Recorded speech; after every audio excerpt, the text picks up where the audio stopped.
Halo, jumpa lagi Sobat Pembaca. Ngapain lagi kita kalau bukan membaca buku dan mengumpulkan makna dari apa yang kita baca. Kali ini kita akan ngobrolin sebuah jurnal sastra yang namanya The Paris Review. Jurnal ini nanti kita akan tahu bahwa dia menjadi sumber ilham dari baik pembaca maupun para penulis sendiri, karena yang ditampilkan di jurnal ini biasanya penulis-penulis yang sudah terbukti karya-karyanya maupun kepenulisan mereka. Terus terang saya nggak selalu mengikuti jurnal ini, karena dia diterbitkan setiap 3 bulan, ya, quarterly. Tapi 2 buku ini saya beli ketika pertengahan 2000-an lah, sekitar 2005 sampai 2007. Saat itu baru kenal karya-karya Orhan Pamuk dan kepenulisannya aja. Dan dua buku ini, yang ini jurnal yang sebenarnya. Sementara yang satu ini adalah semacam antologi. Jadi di setiap edisi jurnal ini selalu ada novel, ada cerpen, ada puisi. Tapi juga yang khas adalah ada interview dengan penyair atau penulis. Dan biasanya seperti ini, misalnya si Jack Gilbert ini di interview dan ditunjukkan karya-karyanya. Sementara Orhan Pamuk cuman di interview di sini. Karena saya nggak pernah tahu Orhan Pamuk nulis cerpen atau enggak. Nah, itu alasan saya membeli buku ini, membeli jurnal ini. Lalu nah yang ini adalah sebuah antologi, interviewnya aja dikumpulin jadi satu. Dan yang spesial juga, introduction dari buku ini diberikan oleh Orhan Pamuk.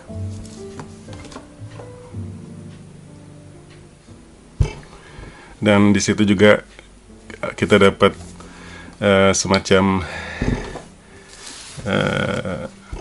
petunjuk bagaimana sih Orhan Pamuk memakai atau mendapatkan inspirasi dari jurnal ini. Mari kita mulai aja. Kita mulai dengan interviewnya si Orhan Pamuk. Edisi ini tahun 2005, berarti tahun sebelum Orhan Pamuk mendapatkan hadiah Nobel, yaitu tahun 2006. Tapi sebelum itu dia sudah mendapatkan berbagai macam penghargaan dan dia sudah menulis novel-novel besarnya dia. Nah, kita mulai aja dengan melihat interviewnya. Nah,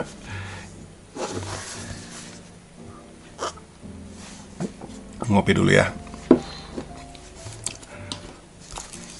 Di interview ini beda dengan apa yang kita sebut interview di zaman podcast dan sosial media yang bisa dilakukan begitu aja lewat Zoom. Di sini ada semacam ritual.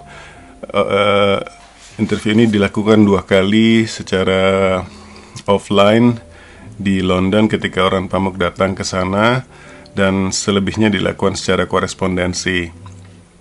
Dan kalau nggak salah sekitar tahun 2005, sebelum menjelang hadiah Nobel itu, si Orhan Pamuk ini mendapat masalah secara politis di negaranya akibat komentar-komentarnya di salah satu interview majalah internasional. Jadi pada interview kali kedua, si interviewernya, si Angel Gurria Quintana, menuliskan komentar di interview kedua. Si Orhan Pamuk ini kelihatan agak jaga-jaga karena dia tidak ingin dapat masalah lagi. Dan interview ini dilakukan dengan editing tentu saja, dan si penulis yang diinterview akan dilibatkan. Jadi betapa, kalau kita pikir sekarang di dunia yang serba cepat dan sosial media dan sebagainya, itu ketika interview dilakukan real time dan langsung diposting as is. Pada zaman dulu ada banyak kerja pekerjaan rumah dilakukan sebelum interview itu bisa ditampilkan. Jadi ya jelas mungkin tingkat kerapiannya lebih, tapi bisa jadi perbedaannya adalah kehilangan spontanitasnya. Tapi mari menurut saya dua-duanya bisa diambil manfaat sih. Dia diawali dengan pertanyaan soal bagaimana hubungan Anda, bagaimana pendapat si Pamuk ini soal para penulis pendahulunya di Turki. Dia bilang para penulis pendahulu saya itu biasanya penulis-penulis yang merasa punya kekuatan atau merasa punya pengaruh di bidang sosial, moral, atau politis. Jadi mereka menggunakan karya-karya mereka itu sebagai alat untuk mempromosikan atau mendukung atau mendorong ide-ide yang mereka anggap memajukan cause-nya mereka, memajukan aspirasi mereka. Dan bentuknya jadi dia bilang adalah flat realist. Jadi realis yang datar, jadi apa adanya. Kadang-kadang mungkin terlalu datar, tidak eksperimental. Nah, saya kurang jelas sih bagaimana yang disebut yang Pamuk maksud eksperimental, tetapi saya punya gambaran sedikit lah karena saya sudah baca semua bukunya dia, dan itu akan kita lihat di belakang nanti. Apa yang menyebabkan Pamuk tidak mau seperti mereka? Karena dia sejak muda sudah membaca karya-karya William Faulkner, Virginia Woolf, dan Proust yang inovatif, yang menciptakan gaya-gaya yang original maupun yang menggali storytelling atau penceritaan itu dengan cara yang berbeda dari yang sebelumnya. Dan jelas-jelas orang-orang ini bukan orang-orang yang engage di bidang politik, jadi mereka tidak menjadikan karya mereka itu sebagai alat. Karya mereka adalah sebuah hasil estetik, sebuah hasil seni. Terus ditanya lagi, di mana sih Anda menulis, bagaimana rutinitasnya? Ini jadi seperti ingat podcastnya Tim Ferriss yang selalu berusaha menggali rutinitas orang-orang yang dia interview. Jadi Pamuk bilang nih, menurut dia tempat kita tinggal atau tidur atau hidup bersama dengan pasangan kita itu mesti dipisahkan dari tempat kita menulis, karena ritual dan detail-detail kehidupan domestik rumah tangga itu membunuh imajinasi. Itu membunuh demon atau setan dalam diri saya. Kehidupan sehari-hari yang jinak itu membuat kerinduan akan dunia lain memudar. Kerinduan akan dunia lain ini adalah tempat di mana imajinasi dia beroperasi. Jadi ya menurut saya dia punya uang sih untuk dia berasal dari keluarga yang berada. Jadi dia punya dua flat yang berbeda. Yang satu untuk tinggal, yang satu untuk menulis. Nah, ketika dia di Amerika, mantan istrinya sedang ambil PhD di Columbia University. Dia tinggal di apartemen mahasiswa untuk keluarga yang tentu saja cukup sempit lah. Jadi yang dia lakukan adalah tiap pagi dia say goodbye sama mantan istrinya itu, terus dia jalan-jalan ke beberapa blok, lalu kembali ke rumahnya dan pura-pura seperti sedang masuk ke kantor. Tapi, di Istanbul dia menemukan sebuah apartemen yang bagus yang menghadap ke Selat Bosporus dengan pemandangan ke kota tua. Ya, saya cukup bisa membayangkan sih, karena ini banyak disebutkan di bukunya yang judulnya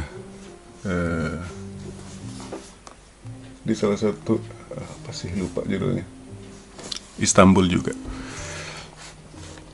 Nah, apartemen ini 25 menit dari tempat tinggal dia. Dia penuhi buku-bukunya dan mejanya ditaruh menghadap ke pemandangan yang indah itu, ke jendelanya. Jadi setiap hari dia menghabiskan waktu 10 jam di sana. Si interviewernya bilang, wow, 10 jam. Coba aja bayangin, kerja kantoran yang normal itu sehari paling cuma 8 jam, 7,5 jam lah, karena Kalau di Norway karena istirahat siangnya dihitung setengah jam. Itu aja sudah dibahas berbagai macam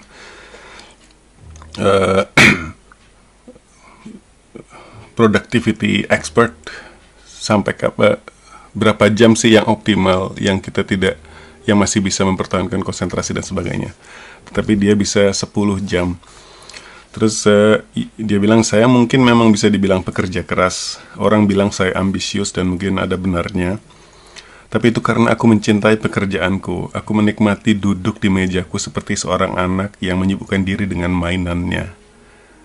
Dan saya membayangkan ini dilakukan sampai lupa waktu. Makanya 10 jam itu nggak terasa. Terus interview berlanjut, dia ditanya, di novel Anda yang Snow itu Anda memprofilkan seorang penyair. Apakah dan ditampilkan juga proses menciptakan puisi-puisi itu, apakah sama dengan novelis? Terus dia bilang, ya menurut dia penulis dan novelis dan penyair itu agak berbeda. Misalnya di zaman Kesultanan Ottoman, penyair adalah sebuah cara atau sebuah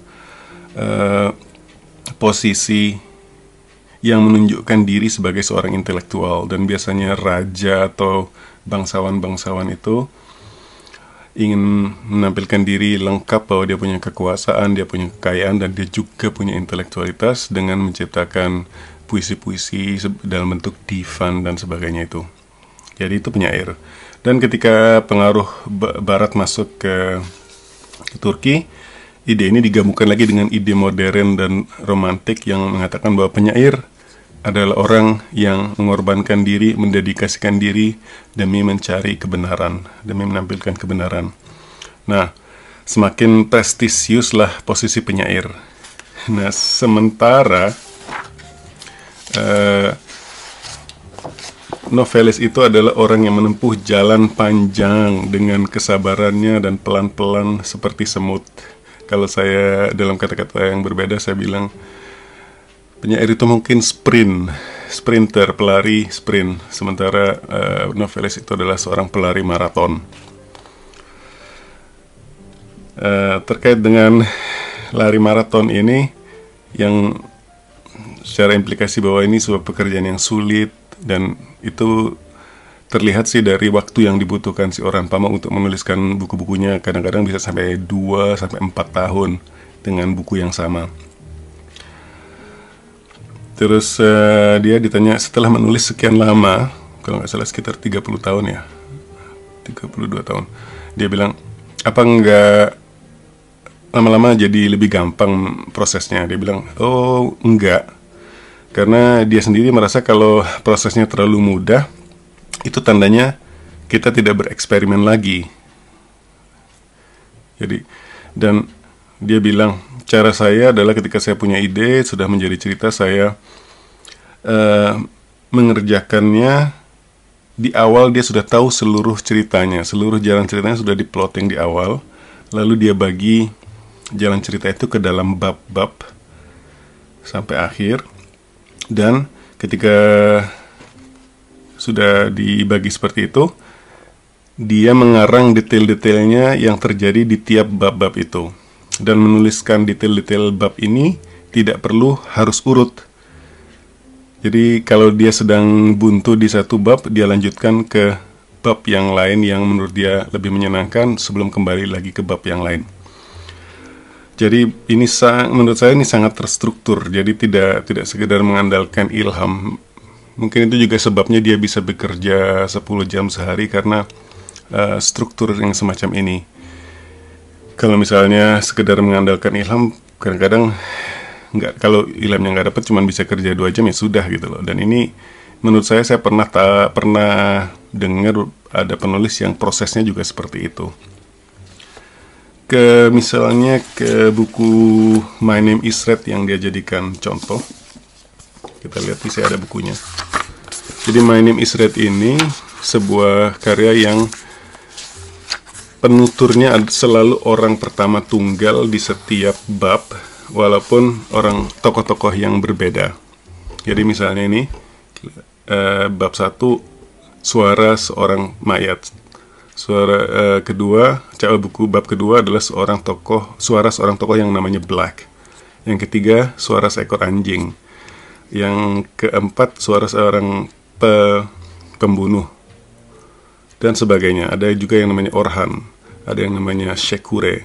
Si Pamuk ini bilang, dari semua tokoh-tokoh ini, saya paling senang menjadi Shekure. Nah, itu nanti ada hal menjadi, itu juga hal yang menarik untuk dicatat. Nah, kalau sedang buntu ya saya sedang enak-enaknya nulis Shekure, jadi ini ada di bab 9. Ya udah, dia langsung loncat aja ke bab 16 yang Shekure lagi. Jadi dia nggak harus menuliskan bab-bab yang itu. Menurut saya ini menarik juga, jadi disitulah kelihatan seperti main-main dengan ide. Dan selama itu dia juga nggak merasa tersesat karena dia sudah punya semacam struktur dari keseluruhan cerita. Tapi dia bilang, bab terakhir, kita lihat deh bab terakhirnya. Shekure lagi, jadi dia beneran menikmati menjadi Shekure nih. Dia bilang, kalau bab terakhir saya selalu tulis terakhir kali. Jadi ketika menjelang akhir, aku akan berhenti dan merevisi semua bab sebelumnya, mencari hal-hal yang perlu diperbaiki dan diulang sampai ketika siap. Dan ini mungkin bagus juga karena ketika dia melakukan revisi dan sebagainya itu semuanya fresh, keseluruhan cerita ada di kepala dia dengan komplit, sehingga ketika dia menulis chapter penutupnya, dia sendiri menikmati endingnya. Dan itu kelihatan sih di beberapa cerita Orhan Pamuk itu kadang-kadang, terutama di Museum of Innocence itu bab penutupnya itu menyenangkan banget, dan itu seperti nonton film yang happy ending. Jadi begitu prosesnya. Terus dia ditanya lagi beralih ke tema selanjutnya. Di buku The New Life, dia bilang, kamu nulis, ini kalimat pertama di buku The New Life. I read a book one day and my whole life was changed. Ini juga salah satu kalimat pembuka, atau mungkin satu-satunya kalimat pembuka yang selalu saya kutip dan saya ingat ya. Terus si Pamuknya ditanya, ada nggak buku yang seperti itu buat diri kamu? Buku yang membuatmu ketika membacanya hidupmu berubah? Si Pamuk menyebutkan, ya, ada satu buku yang seperti itu buat dia, yaitu buku The Sound and the Fury karangan William Faulkner. Saya udah beli ini ya, mungkin juga belinya gara-gara disebut Pamuk. Inilah, makanya saya bikin podcast ini, yang namanya makna terserak itu ketika dikumpulkan dia akan menjadi petunjuk-petunjuk untuk langkah selanjutnya. Ketika kamu baca satu penulis membaca satu buku, dia ternyata suka buku yang lain, nah buku itu jadi loncatan selanjutnya, dan makin lama makin lebar khasanah literatur yang kita baca. Jadi nggak itu aja. Nah, buku ini memang sulit. Saya ingat ada seorang teman yang ambil kuliah di jurusan bahasa Inggris, dan ini menjadi salah satu silabusnya, dan ya buku silabus pasti ada kesan menyiksa kali ya, karena membacanya tidak dengan sukarela. Bahasanya memang sulit, kalau nggak salah itu mengambil gaya stream of consciousness. Jadi ketika membacanya si Pamuk merasa bahasa Inggrisnya masih jelek, jadi dia berusaha membaca originalnya, plus didampingi dengan edisi terjemahan bahasa Turkinya. Tapi dia bilang, buku ini sangat berkesan buat dia. Hasilnya adalah dia jadi terinspirasi untuk mengembangkan suara penutur orang pertama tunggal yang dia pakai di kebanyakan karya-karyanya, terutama di My Name is Red. Karena dia merasa dengan menjadi orang pertama tunggal itu, dia seperti menirukan atau berakting tokoh itu, bukan sekedar mendeskripsikan apa yang tokoh itu lakukan dilihat dari luar. Coba deh, kalau kita pernah menulis, kalau kita menuliskan satu tokoh A misalnya, dengan pakai kata dia, terus kita akan mendeskripsikan dia begini, dia begitu, dia sedang makan, dia ketika makan, dia sedang berpikir, bla bla bla. Kalau kita ubah sudut pandangnya, cerita yang sama diganti dengan penutur orang pertama tunggal, yaitu saya. Tiba-tiba kata dia sedang makan diganti dengan saya sedang makan, itu tidak natural sama sekali. Buat apa saya mendeskripsikan diri saya sendiri dengan cara seperti itu? Nah, jadi itu akan mendorong penceritaannya mengambil sesuatu yang lebih menarik. Bagaimana sih bagaimana sih menampilkannya dari sudut pandang orang pertama, dan ini menurut saya sangat kuat. Dan si Pamuk juga bilang itu, atau dia nggak bilang sih, saya terkesan bahwa itulah yang menyenangkan dari aktivitas menulis, karena kita berusaha masuk ke kehidupan orang lain, masuk ke dalam pikiran orang lain. Dan itu, kalau kita nonton film, kita membayangkan kita tokoh-tokohnya, tapi itu agak pasif karena kita udah didikte filmnya akan jadi seperti ini, dan pembayangan kita itu akan sesuai dengan apa yang sudah didefinisikan dalam film aja. Tapi bayangin kalau kita menulis sesuatu yang belum ada, fiksi, maka kebebasannya akan jauh lebih banyak lagi gitu loh. Ini saya ngomong sebagai orang yang belum pernah melakukannya, tapi sebagai orang yang melihat bedanya karya-karya yang dipikirkan secara teknis seperti ini atau karya yang sekedar main plot saja.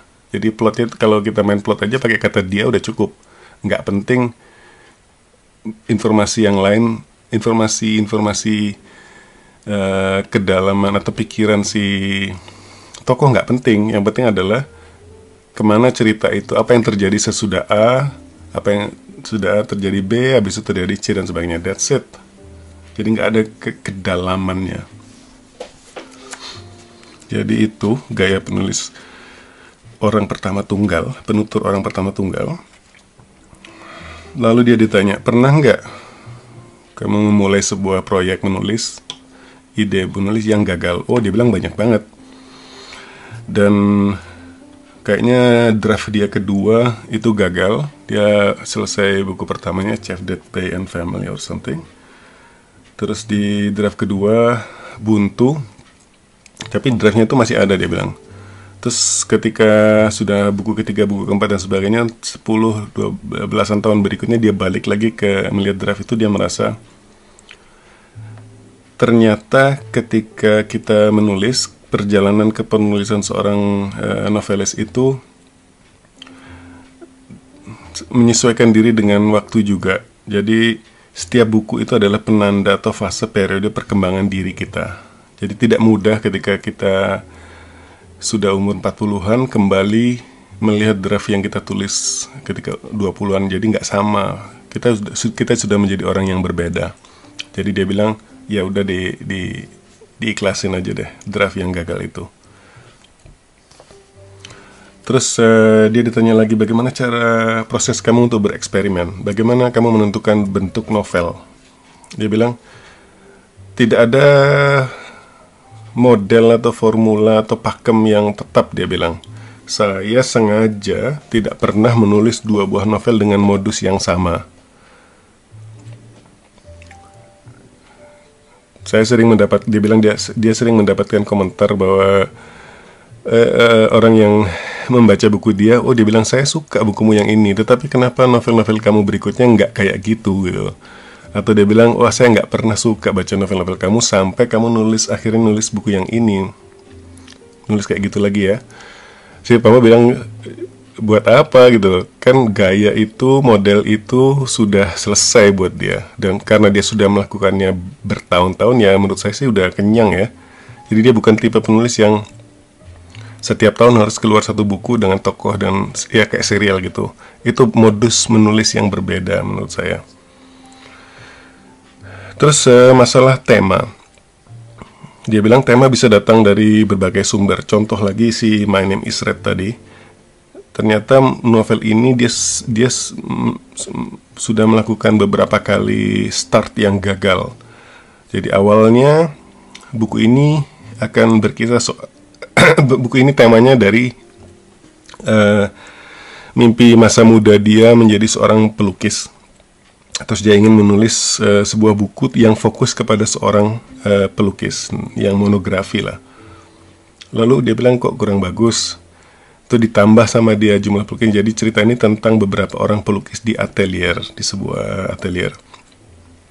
Terus dia lihat lagi, ternyata kalau ini ditaruh di zaman kontemporer, pelukis-pelukis yang menjadi sumber inspirasinya itu sudah terpengaruh oleh gaya-gaya kebarat-baratan. Jadi nggak kelihatan lagi sesuatu yang original buat dia gitu loh, atau sesuatu yang lebih Turki mungkin.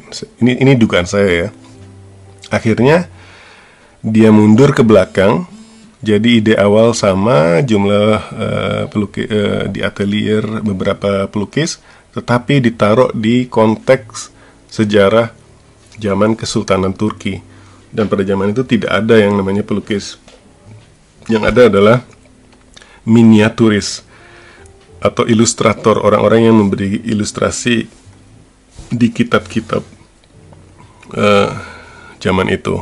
Jadi ya belum ada percetakan, jadi setiap buku itu mungkin ditulis secara manual, dan buku adalah sebuah benda yang istimewa jadinya. Terus sekelompok miniaturis akan mengilustrasikan, akan menghiasinya dengan ilustrasi-ilustrasinya.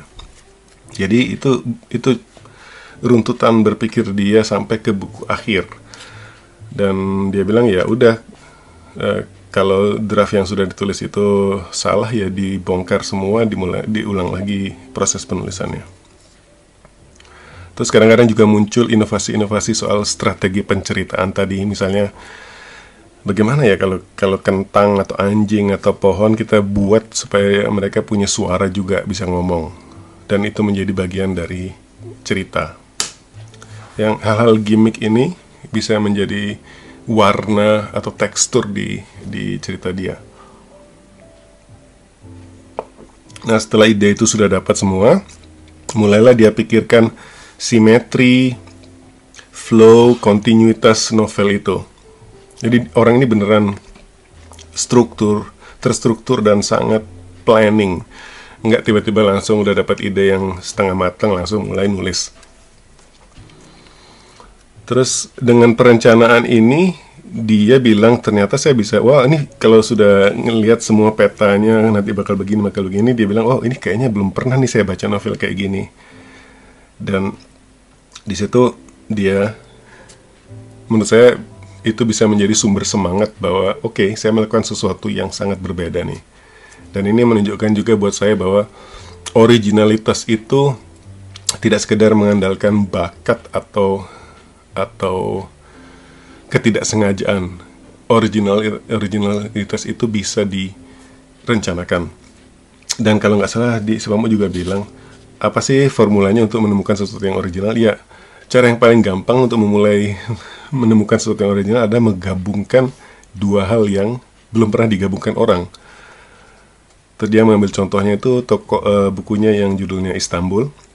Jadi Istanbul ini bisa ditampilkan sebagai buku soal Istanbul. Jadi kesan-kesan penulis Istanbul udah banyak nih. Kalau nggak salah setiap saya jalan-jalan ke Paris, London, dan semuanya selalu ada di buku-buku, di toko-toko buku yang untuk turis, penulis-penulis yang menuliskan sebuah kota. Jadi pengalaman mereka tinggal di kota, pengalaman mereka menjadi miskin di kota Paris, misalnya Movable Feast, Ernest Hemingway. Terus dia menggabungkannya dengan autobiografi, semacam memoir. Jadi memoir dia sebelum memutuskan menjadi penulis. Dan itu digabungkan dengan ide untuk menulis soal Istanbul. Jadi Istanbul itu originalnya di situ. Dia atau buku itu tidak bisa cuma disebut sebagai dokumenter atau travel writing, catatan perjalanan, tidak bisa juga dibilang autobiografi, karena cerita tentang kota itu berkelit-berkelindan, ada simetrinya, dan ada kontinuitasnya dengan cerita si penulisnya sendiri, si Orhan Pamuk. Dan itu menurut saya keren deh. Jadi itu ceritanya, originalitas atau sesuatu yang baru yang direncanakan itu mungkin itu ditunjukkan oleh Pamuk. Nah, ketika membicarakan The Black Book, si Pamuk menyebutkan dua orang penulis yang menjadi sumber inspirasi buat dia, yaitu Borges dan Italo Calvino. Waktu itu dia tinggal di Amerika, dia belum terkenal, jadi dia masih seorang penulis dari Turki yang berlatar belakang kebudayaan Timur Tengah yang sedang berjuang menjadi penulis. Tapi dia merasakan terintimidasi ketika dia menghadapi kebudayaan Amerika. Mungkin juga entah dia bahasa juga ya. Nah, perasaan terintimidasi ini membuatnya menjadi regresi. Dia ada dorongan untuk kembali ke akar. Terus dia melihat lagi, akar dia adalah sastra Islam tradisional. Sastra Turki itu hampir identik dengan sastra Islam zaman itu. Tapi dalam pikirnya dia itu ada konotasi bahwa sastra Islam tradisional itu selalu reaksioner, selalu politis, dan selalu digunakan oleh kaum konservatif untuk mendorong atau bukan mempropaganda atau mensupport sebuah ide-ide untuk mengatur politik atau mengatur sosial dan sebagainya. Dan menurut dia itu bisa menutupi hal-hal estetiknya gitu loh, karena terlalu dibuat utilitarian. Si orang mau bilang karena dia sudah membaca Borges dan Calvino, jadi dia mendapatkan semacam kerangka berpikir untuk memisahkan mana yang bersifat religius dan mana yang bersifat sastra dari khasanah sastra Islam tradisional tadi. Jadi bisa diambil konten-kontennya yang bernilai tinggi untuk dikembangkan selanjutnya, sementara dia tidak terjebak dengan agenda-agenda politik praktis religius dari karya-karya itu.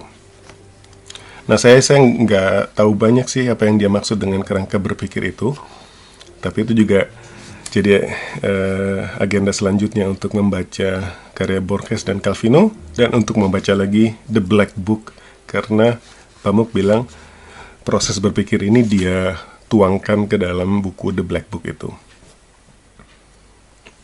Soal rutinitas menulis, dia bilang kalau saya sedang bepergian, konferensi, atau mempromosikan buku kemana-mana, jadi saya tidak bisa menyendiri di mejaku berlama-lama karena harus tinggal di hotel dan sebagainya. Aktivitas ini kalau dilakukan dalam jangka waktu yang cukup panjang akan membuat dia merasa depresi. Dia merasa kangen atau dia bahagia sih ketika duduk sendirian di kamar dan mencipta. Lebih dari soal komitmen kepada seni yang memang sedang dia jalani, itu adalah komitmen untuk menyendiri, dia bilang. Menyendiri di kamar. Aku terus melakukan ritual ini dengan percaya bahwa apa yang kulakukan ini suatu hari akan diterbitkan dan akhirnya melegitimasi lamunan-lamunan ini. Aku butuh soliter, aku butuh menyendiri berjam-jam di meja dengan kertas dan pena yang bagus, seperti orang lain butuh pil untuk kesehatan. Jadi ini yang dibilang oleh Orhan Pamuk. Terus, kamu itu menulis untuk siapa sih? Pada fase ini dia bilang ya, pertanyaan ini semakin sering muncul seiring bertambahnya umur dan pencapaian yang sudah terjadi, sudah dilakukan, yaitu buat apa sih kita menulis lagi, toh dia udah terkenal misalnya. Jawaban si Pamuk adalah, yang pertama ini adalah insting untuk menyendiri, mendekam di dalam kamar, karena tidak mendapatkan segala kesuksesan itu atau ketenaran itu pun saya tetap akan melakukan ini karena saya senang untuk menyendiri di dalam kamar. Jadi ya udah. Itu sama dengan kita bernafas, kita tidak berpikir bernafas itu untuk sebuah kesuksesan atau apa ya, kita bernafas karena kita ingin hidup. Dan dia juga merasa ada semacam rasa kompetitif yang kekanak-kanakan dalam diri saya, yang ingin menang dari diri saya sendiri. Kalau saya udah menulis buku A, ya udah gimana caranya supaya saya menang dari itu dengan menulis buku B yang lebih bagus dari buku A. Dan rasa ini mungkin jadi ingat commencement speech-nya Steve Jobs. Stay hungry, stay foolish. Jadi tetaplah kamu lapar, tetaplah kamu ada dalam modus kelaparan itu, yang ingin makan gitu loh, walaupun kamu sudah kenyang. Jangan puas dengan kekenyangan itu mungkin. Tapi di sisi lain dia juga nggak percaya soal keabadian penulis. Jadi misalnya, bayangin aja, dia bilang 200 tahun dari sekarang, buku-buku ribuan atau jutaan buku yang sudah ditulis sekarang ini, berapa sih yang akan tetap dibaca orang 200 tahun ke depan? Sama seperti mungkin kita baca buku Plato, Aristoteles dari ribuan tahun yang lalu. Saya nggak berambisi, ya kalau syukur-syukur kalau buku dia misalnya 5 dari jutaan buku itu tetap dibaca orang 200 tahun yang akan datang. Kalau bisa itu ya syukur, tapi ya tidak dapat itu pun, insting untuk menyendiri dan mendekam dalam kamar itu sudah akan membuat dia tetap menulis. Menurut saya ini keren banget sih, terkesan banget saya sih sama ungkapan ini. Nah, soal itu di dalam Istanbul terkesan mungkin kamu tokoh yang ada di namanya juga memoir ya, pasti tentang dia adalah seorang yang kesepian, lonely. Terus dia menjawab begini, meskipun saya dilahirkan dalam keluarga besar di dalam konteks Turki, dan diajarkan untuk menjunjung tinggi komunitas, diajarkan bahwa value bersosialisasi, bermasyarakat itu adalah sesuatu yang bagus, di kemudian hari dia mendapatkan impuls untuk memisahkan diri, untuk lari dari semua itu. Sejak awal dia sadar bahwa komunitas atau model pergaulan seperti itu akan membunuh imajinasiku. Kamu harus berpikir seperti cara berpikir semua orang. Karena kalau kamu punya imajinasi yang berbeda, kamu akan sulit gitu loh. Saya sih mengiyakan ini. Dia bilang, aku butuh siksaan sepi untuk membuat imajinasiku bekerja. Dan ketika imajinasi itu bekerja, aku merasa senang, merasa bahagia. Jadi itu penutup interviewnya. Balik lagi, interview yang dilakukan di jurnal ini adalah interview yang diedit dan sebagainya. Jadi ketika tampil di diri kita itu sudah jadi gitu, tidak ada hal yang percuma. Tentu juga. Nah, ada hal yang menarik lagi dari interview di jurnal ini, yaitu selalu ditampilkan contoh-contoh manuskrip atau naskah asli penulisnya. Di sini lihat nih, ini ditulis adalah manuskrip buku The Black Book. Kertas kotak-kotak, terus si Pamuk menuliskannya dengan coret-coretan yang banyak sekali, terus di pinggir-pinggirnya digambari sesuatu. Ini pasti dia sedang nyari ide, dan menurut saya ini beneran kayak ngeliat hasil karya anak-anak yang imajinasinya aktif banget. Nah, ini mungkin salah satu yang menyenangkan kalau kita ada di profesi yang seperti ini, yang kreatif, mencipta sesuatu, bahwa apa yang kita lakukan jadi hasil akhir yang bagus itu selalu atau ada jaraknya dengan ketika dia belum jadi.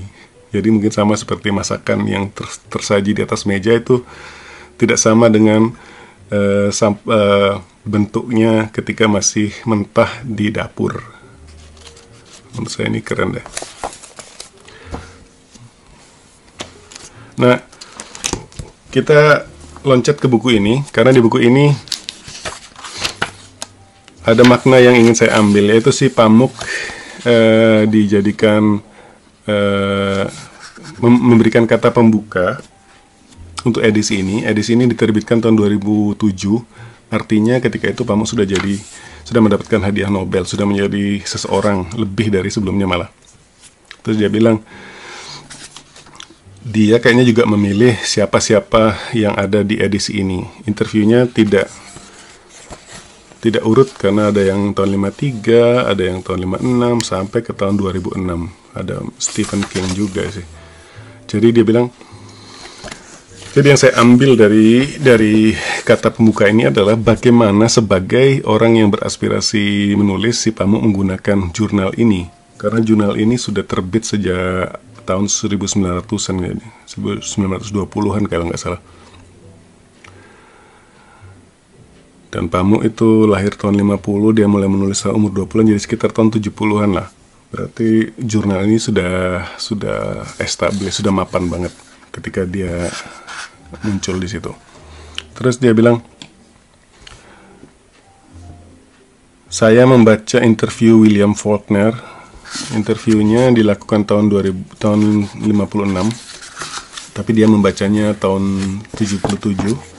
Serasa menemukan sebuah teks, keramat teks suci, sacred text. Karena saat itu dia sedang menulis novel yang pertama. Menulis novel pertama itu, kata dia, bukan sekedar belajar bagaimana menceritakan cerita diri sendiri seakan-akan menjadi cerita orang lain, tetapi juga pada saat yang bersamaan menjadi orang yang bisa membayangkan sebuah novel dari awal sampai akhir dengan cara yang seimbang dan bisa mengekspresikan mimpi itu dalam kata-kata dan kalimat-kalimat. Jadi bahkan dari awal pun si Orhan Pamuk ini sudah cenderung untuk terstruktur. Dia bukan tipe orang yang mengandalkan inspirasi. Ya udahlah, kalau hari ini kertas kosong, apa yang muncul di pikiran saya saat ini itu yang saya tulis. Dia orang yang suka berencana, meticulous, dan mungkin itu yang membuat tulisan-tulisannya itu jadi padat, bahkan sangat padat sampai mungkin sulit untuk dikunyah. Terus dia mengutip interview Faulkner yang membuat dia bilang membantu proses dia ketika sedang memulai menjadi penulis. Si Faulkner ditanya, apa sih atau bagaimana sih seorang novelis yang serius itu? Jawabannya, novel yang serius itu 99% dari bakat, 99% dari disiplin, dan 99% dari kerja keras. Dia tidak pernah puas atas apa yang dia lakukan, semua bisa dibuat lebih bagus. Dia selalu mikir apa yang ada sekarang ini bisa dibuat lebih bagus. Dan selalu bermimpi dan meraih yang lebih tinggi dari kemampuan dia. Jangan cuma berusaha lebih baik dari penulis lain atau dari pendahulumu. Berusaha terus untuk lebih baik dari diri sendiri sekarang. Seorang artis adalah makhluk yang didorong oleh demons, didorong oleh setan. Dia itu amoral, dalam arti dia akan merampok, meminjam, mengemis, atau mencuri dari siapapun dan dari semua orang untuk menyelesaikan karyanya. Tanggung jawab seorang penulis atau seorang artis hanya kepada karyanya. Bayangin dengerin ini, baca ini ketika umur 20-an. Pasti terbakar semangatmu. Dan itulah yang menurut saya terjadi pada Orhan Pamuk. Dia punya kebiasaan ketika mulai menemukan jurnal ini, dikumpulkan semua interview Paris Review itu dan dia bacanya dengan penuh konsentrasi dan sukacita. Ya, termasuk teks yang baru saya omongin tadi. Saat menulis novelnya yang pertama, novel itu 600 halaman yang dia lakukan selama 4 tahun. Tentu saja 4 tahun itu nulis tesis aja nggak sampai 1 tahun. Dan itu rasanya sudah kayak berat banget. Gimana rasanya menulis sesuatu yang 4 tahun, dan ketika menulis tesis itu ada ada supervisor, ada orang yang mendampingi kita. Tapi ketika menulis novel, apalagi menulis novel pertama yang mungkin dia belum punya editor, bayangin semua harus dia definisikan sendiri. Jadi butuh butuh pegangan, dan setiap dia buntu, dia berdiri dari mejanya dan ambil koleksi Paris Review interview tadi, dan dia baca lagi interview-interview dari Faulkner, Nabokov, Dos Passos, Hemingway, Updike, dan lain-lainnya untuk mendapatkan kembali semangat dan keyakinan dalam menulisnya. Jadi jurnal ini bahkan sangat berguna untuk para penulis sendiri dan para penulis-penulis selanjutnya ya. Saya kemarin nemuin podcast, ternyata jurnal ini punya podcast sekarang. Apakah tradisi penulisan interviewnya berbeda atau enggak, saya belum ngecek secara mendalam sih. Terus di kata pembukanya ini dia tulis nih poin-poin yang dia ambil seiring pengalamannya membaca Paris Review interview. Interview ini dia bilang bukan sekedar promosi buku. Mereka yang ditampilkan di interview ini adalah orang-orang yang sudah mapan, dan ketika di interview itu tidak terkait ya, karena interviewnya kadang-kadang berlangsung beberapa kali dan lama, bukan sekedar pada fase ketika bukunya hendak di launching. Itu yang terjadi banyak sekarang kan. Jadi ini bukan PR, ini bukan kegiatan promosi.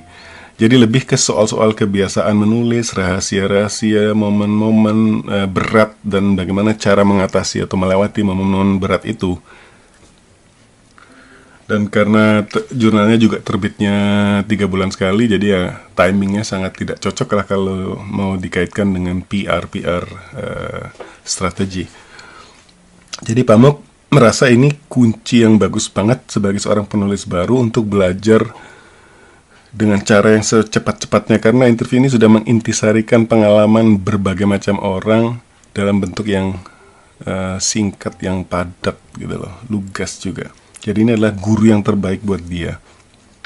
Terus dia juga ya seperti tadi ditampilkan bentuk foto manuskrip, coretan-coretannya. Dia meniru bukan sekedar teknik, tapi dia juga meniru kebiasaan penulis-penulis yang dia kagumi. Sampai sekarang dia bilang dia menulis tangan di sebuah di kertas yang namanya graph paper. Saya nggak kebayang kayak apa, karena idola dia Thomas Mann dan Jean-Paul Sartre melakukan hal yang sama. Jadi ya itulah, sama seperti kalau kita musisi, inspirasi kita dari Metallica atau dari Steve Vai, kita akan cenderung untuk menirukan gitar, jenis gitar apa yang mereka pakai, amplifier apa yang mereka pakai, yang seperti itu. Dan dari mana kita tahu itu? Ya, para penulis akan tahu itu dari Paris Review interview ini. Pada masa awal-awal karirnya dia tidak kenal penulis-penulis Turki yang lain, jadi dia nggak punya teman yang bisa sharing interviewnya, sharing tips-tips pengalaman menulis. Nah, interview ini jadi seperti teman yang menunjukkan bahwa saya nggak sendirian. Ada banyak orang yang punya ambisi, punya passion yang sama soal kepenulisan. Terus ternyata dia bilang, ternyata kebencian soal kehidupan normal sehari-hari itu bukan sebuah penyakit. Dia pasti dapat dari salah satu penulisnya nih. Jadi bukan saya doang yang mikir kayak gini. Dia jadi merasa ini bukan penyakit nih, tapi ini sebuah tanda kecerdasan. Jadi embrace your own eccentricity. Terimalah, bahkan syukurilah kalau kamu mikir seperti itu, karena ada orang yang mikir kayak gitu juga. Mungkin sekarang media sosial lebih banyak membantu mediasi seperti ini, memediasi hal-hal seperti ini. Terus banyak juga inspirasi soal novel atau menulis novel yang kadang-kadang dia nggak setuju, dan karena nggak setuju itu tercetus ide baru untuk novelnya sendiri. Terus soal etika sastra modern dipelajarinya dari Flaubert, bahwa seorang penulis serius itu mendedikasikan dirinya untuk seni tanpa berharap imbalan. Jauhilah ketenaran atau kesuksesan atau popularitas yang murahan. Cintailah sastra karena keindahannya. Kesuksesanmu itu adalah byproduct, hasil yang tidak disengaja. Jadi kamu menulis itu beneran untuk menulis, mungkin sesuai dengan kredo seni itu, seni untuk seni yang terkenal pada zaman itulah. Nah, ketika dia melihat lagi interview ini dan melihat bahwa di jurnal dia sudah ada termasuk